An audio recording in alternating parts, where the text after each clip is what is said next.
तो जय हिंद साथियों, बैकग्राउंड को बिल्कुल इग्नोर मारो। मैं जो बोल रहा हूँ उस बात को ध्यान सुनो। तो मैं गवर्नमेंट जॉब की तैयारी करता हूँ, साथ में 5 से 6 घंटे की एक पार्ट टाइम जॉब करता हूँ।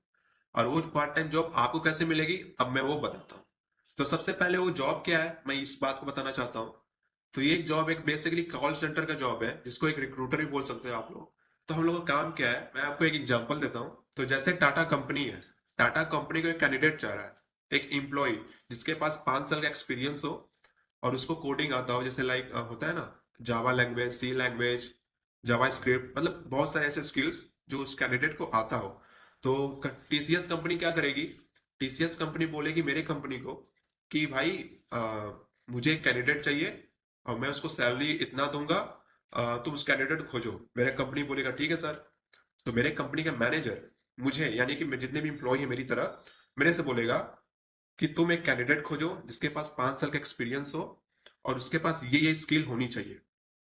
और हाँ, टाटा कंपनी जो सैलरी जो एम्प्लॉय को देगी, वो टाटा कंपनी बोलेगी मेरे कंपनी को कि मैं उसको 5 लाख दूंगा। तो मेरी कंपनी बोलती है ठीक है सर। तो मैं क्या करूंगा, मैं उस कैंडिडेट को खोजूंगा कि हाँ उस भाई 5 साल का एक्सपीरियंस होना चाहिए और उसके पास स्किल्स ये होनी चाहिए। ठीक है। तो मैं उस कैंडिडेट को खोजूंगा, कहाँ से खोजूंगा, जैसे लिंक्डइन हो गए, जॉब पोर्टल्स बहुत सारे होते हैं। मेरी कंपनी खुद एक सॉफ्टवेयर दी है, उसी से मैं सर्च करता हूँ। तो मैं खोजता हूँ, ठीक। वो कैंडिडेट का रेज्यूमे अपलोड रहता है जॉब पोर्टल पे, ठीक है। तो मैं कैंडिडेट का रेज्यूमे देखा, सब कुछ स्किल मैच किया, सब कुछ एकदम परफेक्ट है। तो देन मैं उसको कॉल करूंगा।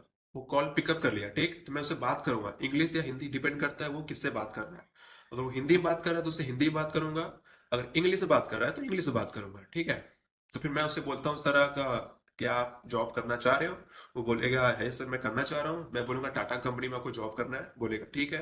फिर वो बोलेगा सैलरी कितना दोगे। तो लेकिन टाटा ने बोला 5 लाख दूंगा। तो मैं क्या बोलूंगा, जितना हो सके उतना मैं कम कराने की कोशिश करूंगा। मैं बोलूंगा सर 2 लाख दूंगा।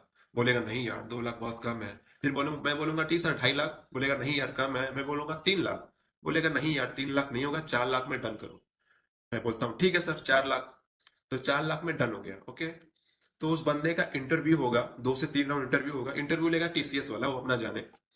तो इंटरव्यू हो गया, उस लड़के का प्लेसमेंट मान लो हो गया, जॉब लग गई। अब वो लड़का को सैलरी 5 लाख नहीं मिलेगा, क्योंकि मैंने उसको 4 लाख में डील किया था। तो उस लड़के को 4 लाख रुपए महीना मेरी कंपनी देगी, लेकिन टाटा तो 5 लाख दे रही है। यानी टाटा मेरे कंपनी को 5 लाख देगी और मेरी कंपनी उस लड़के को 4 लाख देगी। बचे 1 लाख। 1 लाख मेरी कंपनी को प्रॉफिट होगा और उस 1 लाख में मेरा इंसेंटिव होगा, यानी कि मैंने उस बंदे को खोजा था, इसलिए मुझे 8%, 10% ऐसे मिलता है 1 लाख का।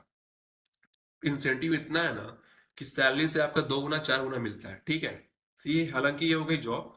तो इसमें यही है कि मुझे कैंडिडेट को खोजना है, बस इतना ही आपको स्ट्रगल करना है। आपको वेबसाइट पोर्टल सब मिली हुई है, लिंक्डइन हो गया, नौकरी.com हो गई। वहां पे सारे कैंडिडेट लोग अपना रिज्यूमे अपलोड किए रहते हैं, ठीक है। वहां से हम लोग खोजते हैं। और एक मैंने आपको बताया भी था कि कंपनी वाले सॉफ्टवेयर एक डाल रहे हैं, तो वो लोग भी एक सॉफ्टवेयर डाले हुए हैं। उस सॉफ्टवेयर से भी मैं खोज लेता हूँ, ठीक है। तो मिल जाते हैं। तो इतना हो गया। अब रही बात आप लोगों को कैसे जॉब मिलेगी, तो मैंने अपने कंपनी में बात किया था आप लोग के लिए। तो मेरे कंपनी ने बोला ठीक है भाई रिज्यूमे भेजो। मैं बोला ठीक है सर, लेकिन हाँ इतना आप याद रखो, इंग्लिश थोड़ी अच्छी होनी चाहिए। मतलब बहुत ज्यादा नहीं, स्क्रिप्ट मिलेगा यार, स्क्रिप्ट को देख कर ही पढ़ के बोलना है। धीरे धीरे प्रैक्टिस करोगे हो जाएगा, ठीक है। तो मैं भी यूपी बोर्ड का ही हूँ, मुझे उतनी इंग्लिश आती नहीं है, फिर भी मैं मैनेज कर लेता हूँ, ठीक है।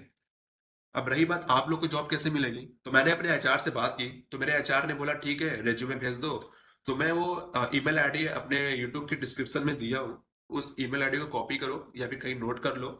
फिर जाओ जीमेल पे, वहां पे आप लोग अपना रेज्यूमे शेयर करो। हाँ हाँ, अपने रेज्यूमे को अपडेट कर देना। और रेज्यूमे के एकदम टॉप पर अपना सबसे पहले नाम लिखना, फुल नेम। देन उसके नीचे अपना कॉन्टेक्ट नंबर, देन उसके नीचे अपना ईमेल आईडी, बस। अगर लिंक्डइन आईडी होगा तो वो भी दे देना, नहीं है तो कोई बात नहीं। इतना करो, रेज्यूमे को अपडेट कर दो।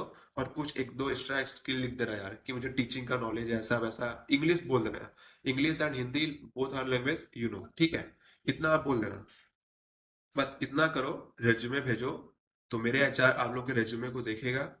जिनका रेज्यूमे अच्छा लगेगा, अट्रैक्टिव लगेगा, उन लोग को वो डायरेक्ट मेल करेंगे या फिर आपको कॉल भी कर सकते हैं, कुछ भी कर सकते हैं। व्हाट्सएप मैसेज नहीं होगा, व्हाट्सएप मैसेज नहीं, ये सब स्कैम होता है। आपको डायरेक्ट मेल करेंगे या फिर आपको डायरेक्ट कॉल करेंगे। ठीक है, अगर आपका रिज्यूमे उनको अच्छा लगा तो। मेरा भी ऐसा ही सीन था। तो आप लोग जानते ही हैं, मुझे 3 साल का एक्सपीरियंस था कॉल सेंटर में, इसलिए थोड़ा सा मुझे मतलब मौका मिला। अब रही बात आप लोग की, अगर आप लोग बिल्कुल फ्रेशर हो तो थोड़ा डिफिकल्ट हो सकता है, इसलिए मैं बोल रहा हूँ कुछ ना कुछ स्किल ऐड कर दो टीचिंग से रिलेटेड, ऐसा कुछ। बाकी जो होगा देखा जाएगा। जिसका उन लोगों का रिज्यूमे अच्छा लगा तो आप लोगों को कांटेक्ट करेंगे, नहीं लगेगा तो फिर नहीं करेंगे, जाहिर सी बात है। बस मैं इतना ही कर सकता था। बाकी अगर आप लोगों को कोई भी दिक्कत होगी तो प्लीज आप लोग बताना, मैं आपकी जरूर मदद करूंगा। और मैं जानता हूँ इस वीडियो में उतना अच्छा क्लियर वॉइस नहीं है, फिर भाई आप लोग मैनेज कर लो, ईयरफोन लगा के सुन लेना। बाकी कोई दिक्कत होगी तो कमेंट बॉक्स ओपन है, आप लोग वहां पे कमेंट करके बता सकते हो मुझे। चलिए तो मैं चलता हूँ नहाने, अब मिलते हैं कल के ब्लॉग में। बाय।